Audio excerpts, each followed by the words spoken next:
It's the amazing Rico Brogna podcast with your host, Evan Roberts. It is a drive home edition, a happy drive home edition of Rico Brogna. As the New York Mets do a lot of the things we love about this team, such as Francisco Lindor being a man, being the man, and continuing to crush it, as he has been a completely different player since being moved to the leadoff spot. We love that. We love Brandon Nimmo going Oppo Taco. We love that. We love Jose Quintana delivering. Look, I'd have to go back through every start he's made, but let's just say the best start he's made is a New York Met. It's tough to get much better than 7 innings, 2 base runners, 1 hit, and a cheap hit batsman. We saw that, which was great. And then we saw the ugly. And what I'm talking about with the ugly is this garbage bullpen, and it is garbage. Today, officially, we remove Reed Garrett from the circle of trust. Reed, thank you for participating. You will continue to have a roster spot, but until further notice, you have now been kind of moved into that area of the bullpen where Jake Diekman resides, which is we're probably still going to have to put you in big spots, but you suck. Now, before we get to the team, I want to ask you guys a question for those watching on the video portion of our podcast. Did I make a mistake by bringing this home? What I'm holding up is my pastrami sandwich that I got from the Mike Piazza Club. I was very hungry today. It was actually a great gesture. I brought a buddy of mine to the game, Dennis, and Dennis was like, I'm going to get you the pastrami sandwich. It's on me. You take me to these games. I got you. And usually I don't accept, but I said today, you know what? I'm accepting. And this pastrami sandwich was tremendous. I got to tell you, it was fantastic. Now, it was a little too much for me, way too much meat. So I had to pick the pieces of meat off to not cause myself to have digestion issues. But it was amazing. Problem was, I'm trying to score a game while eating this monstrosity of a pastrami sandwich that, might I say, was freaking fantastic. So I eat one half of the sandwich. I put it down because I need to score the rest of the game. I need to watch Reed Garrett try to throw the game down the drain. I needed to watch Adam Ottavino remind us who Adam Ottavino is, which is his nickname is DFA. Do taxi drivers think they own the world? Like, you can't make a U-turn wherever the F you want. I'm going to give his number out just so everybody knows. AD398. You're a douche. Okay? There you go. Got that off my chest. I don't know what we can do with that number, but that guy just decides to make a U-turn in front of Citi Field. No care in the world. Like, who cares? If you hit me, whatever. I don't mind. And there he is. Anyhow, I only ate half the sandwich. And my thought was, this was a really good sandwich. Like, I don't want to just leave it at Citi Field. I want to finish it. I want to finish my story. I want to finish my stomach story by eating this freaking sandwich. So was it weird for me to take it out of the ballpark with me and bring it home? I don't know. I can tell you that this is probably something we may discuss on Evan and Tiki on Wednesday at some point during the show. Let's say at 3:35. I don't know. But I think it was the right call, because why would I waste good pastrami? It tastes really good. I enjoyed it. It was just too troublesome to eat while I was scoring the game.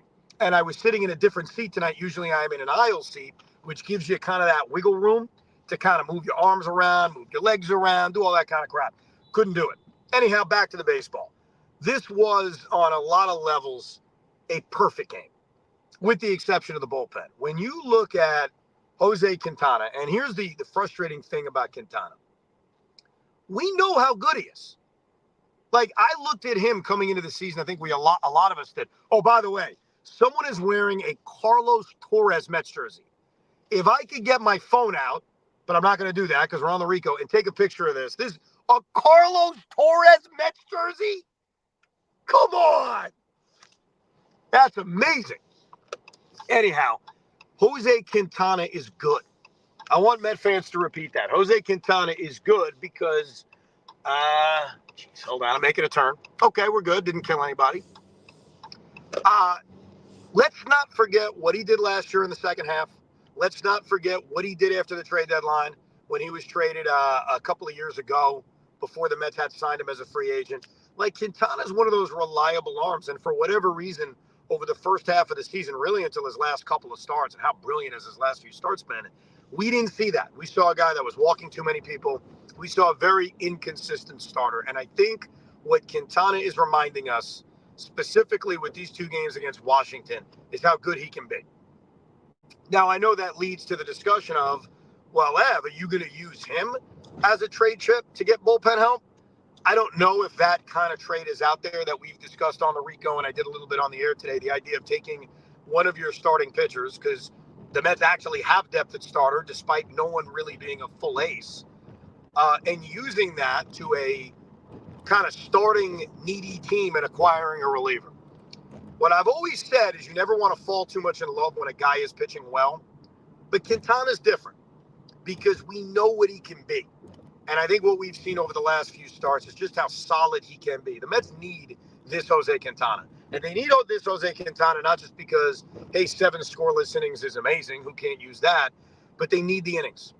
One of the important qualities of Mets starting pitchers over the next few weeks is that you not only need to pitch well, sure, in fact, that's a given, but you need innings. Because asking this bullpen to get a lot of outs, it's a tough chore. I mean, look at this game.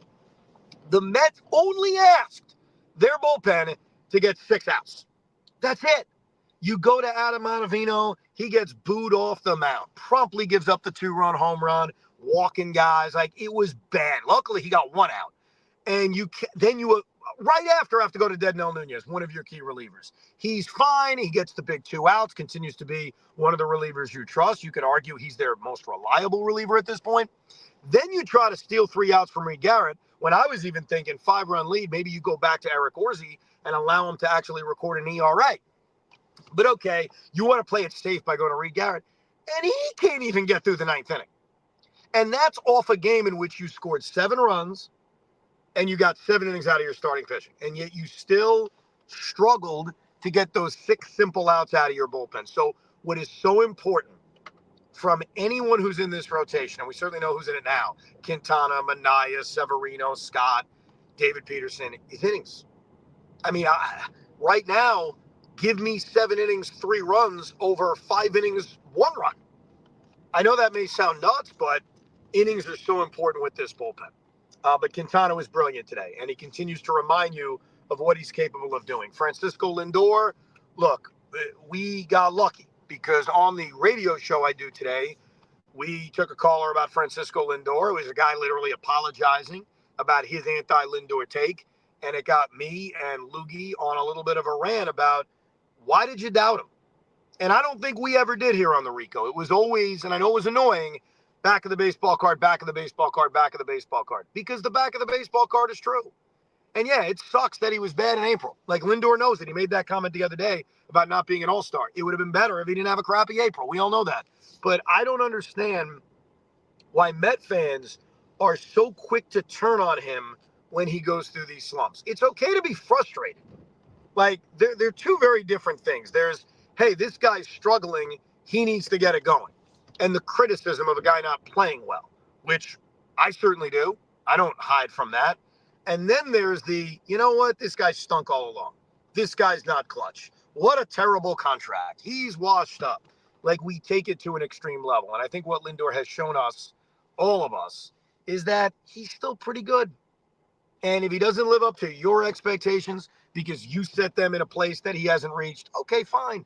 But he is right now the catalyst of this offense. You could argue Nimmo, especially for how clutch he's been, but Lindor in the leadoff spot has worked. And him and Brandon Nimmo kind of reminding the baseball worlds, we're the all-stars, Pete ain't. And I don't want to make this like an anti-Pete Alonso thing because, quite frankly, when you're winning, who cares? It's like DJ Stewart. I did not like DJ Stewart being in this starting lineup. I don't think DJ Stewart should even be on this roster anymore. I think he has got enough opportunities and enough playing time where he should be optioned. And if I'm not mistaken, he does have options, so you wouldn't even have to DFA him. He should go back to the minor leagues. And Brett Beatty should be up here. And Brett Beatty should get those at-bats. Well, how's he going to get those at-bats? Stick him at second base. Or dare I ask this question? And maybe this is a dumb question to ask, but I am driving home off of a nice little high of a Met victory.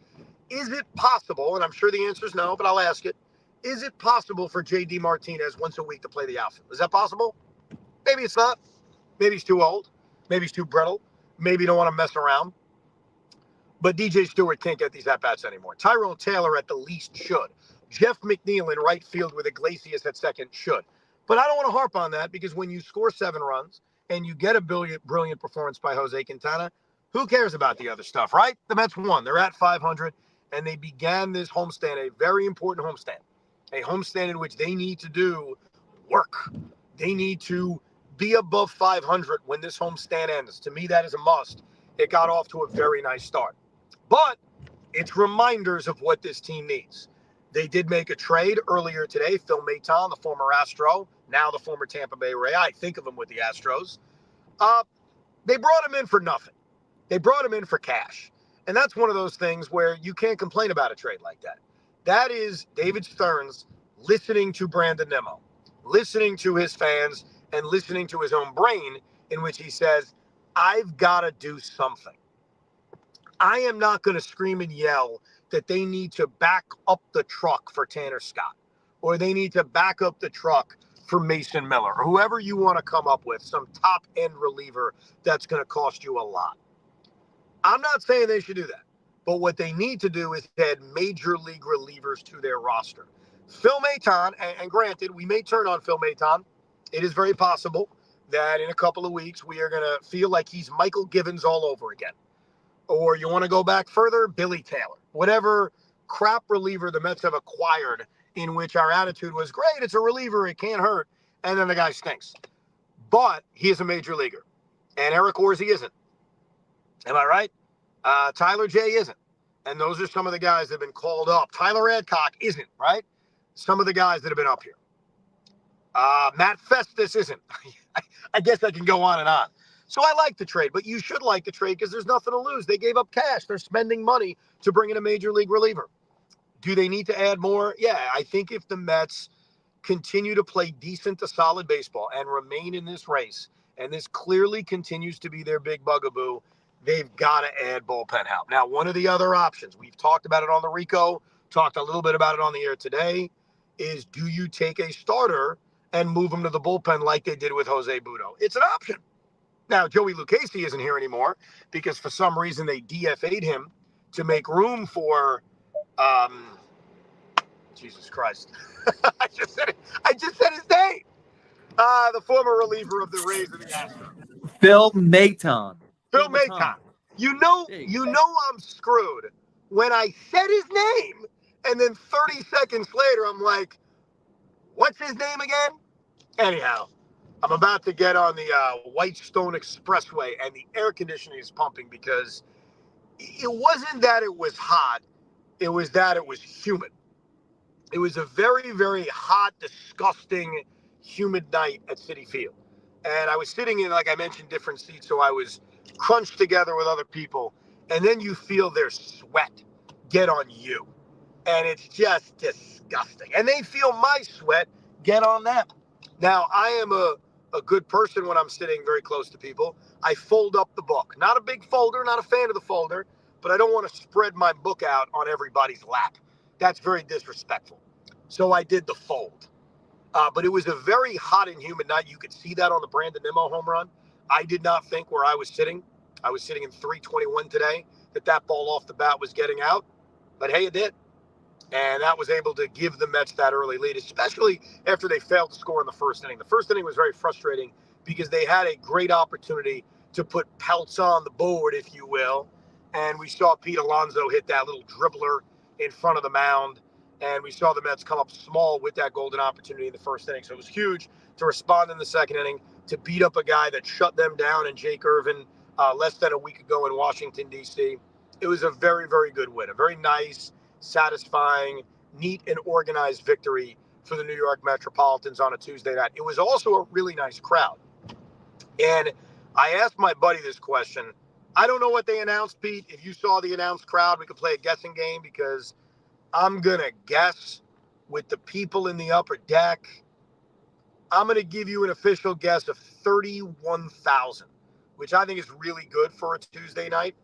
But what we were debating was, did they get the big crowd because, hey, it's a summer night and they're playing well, which is a fine enough answer. Did they get the big crowd because it's $5 Tuesday which is a brand new gimmick at Citi Field where like every food item is $5, something of that nature? Or did they get the crowd because they gave away this soccer Mets jersey? I don't know the answer. And I think we'll get the answer tomorrow, because if the Mets attendance is significantly lower tomorrow on another beautiful night against the same opponent, then I would say $5 Tuesday, soccer jersey. That's what played a big part of the Mets getting that crowd. Pete, by the way, do you have the official attendance from this game tonight? Because my official guess is about 30 to 31,000. I'll go with 31,000. Hold on a second. I didn't look that up. I was too busy trying to help my son pull out his tooth. Hold on. Well, hold on. That's a much more important thing than finding out the attendance of. I don't give a damn if it's a drive home Rico or not. I think we'd all agree pulling out your son's tooth is more important than how many schmucks showed up on a hot, humid night at Citi Field. 31,243. I nailed it. Yeah, and by the way, that's a really good crowd Tuesday night. Do you have a guess on if it's the soccer jersey $5 Tuesday or none of the above? The Mets are playing well. It's a summer night. People want to go to a baseball game. I have to be honest. I think it's a little bit of everything. It's not one thing. It's a bit of everything. I think that people are actually starting to get excited about this team, which is good. Plus the fact that, the Mets are trying to give a reason for the fans to come besides the team. So it's working on all areas. It's a little combo factor. Yeah, I think we'll get a better idea for the game 2 of this series on Wednesday night to see what the attendance is. But either way, look, it's a fun night. The Mets are playing good baseball. Here's the way I'd phrase it. And I always thought this was important after you get done with a hot streak, is to stabilize. No one is crazy enough, other than, optimistic Haas, optimistic Loogie, to think that you can play at an elite clip for a long time. Like, I think baseball seasons are made up this way. Play 500 for most of the season, have a couple of really big hot streaks, and you win 90 games. Just minimize the losing, minimize the horrible stretches that the Mets went through to start the season and went through in the middle of May. The Yankees are going through right now. Since, let's say, the hot streak ended, you want to go with the OMG concert? I know that's a nice line of demarcation for a lot of people. Fine, because the facts are they started to cool off after they won the opener against Houston. That's when the real hot streak started to end. The month of June was ending. I forget the exact dates, but right around there, they go 0-2 against Houston in the last 2 games. They go 2-2 against Washington. They go 2-2 against Pittsburgh. So 5-6 in their last 11 games. I mean, yeah, that's stabilizing. Now, I think that this homestand is the period of time where you need to do better than stabilizing. This needs to be a little bit of a streak. Like I said, get above 500 going into the All-Star break and going into a series against Miami coming out of the All-Star break, and a Yankee team that you'd have to think is going to be playing better than this. I mean, they're a disaster right now. I continue to think that they're better than the way they're playing, but you guys as Met fans know that's kind of the way I look at things. I don't like to judge when we're at our worst. It's why it took me a very long time to get ultra negative on this team this year, because teams go through bad stretches. But the Mets have stabilized right now. But in this series against Washington, with Colorado coming in, with 5 more games on this homestand, go win 4 out of 5. I mean, but coming in was to go 5-1. They got off to a good start with a nice victory tonight against the Washington Nationals. I am now flying home at a top speed, and that is my cue to say adieu. And thank you for checking in on a drive home edition of Rico Brogna, whether you are watching live on YouTube or listening via the podcast. Thank you very much for listening and subscribing and enjoying one thing, selfish. I am on an 8-game winning streak seeing the Mets live. How about that? That has to be one of the longest personal winning streaks I've ever been on. The last time I saw the Mets lose a game, it's 8 in a row overall, was in London for the first game in London. Since then, and I'm not going to bore you by naming all of the games specifically, but I am on a personal 8-game winning streak. Just so you know, I'm not going tomorrow. I cannot go Thursday. We're on the air. I'll be there Friday, and I'll be there Sunday. So we'll see if the streak continues. I hope it doesn't, because I just hope the Mets keep winning. And then, they happen to win when I'm there as well. Anyhow, thank you for listening and downloading another edition, a drive home edition, the 300th episode edition. How could I forget? Happy 300 to the Rico family. We appreciate your loyalty. We appreciate Pete Hoffman, who works his ass off doing it. And thank you to all of you. It is much appreciated. Happy 300 from Rico Brogna. We hope you enjoyed this episode of the Rico Brogna podcast. It's amazing, isn't it? Make sure you download it now to keep it on you at all times.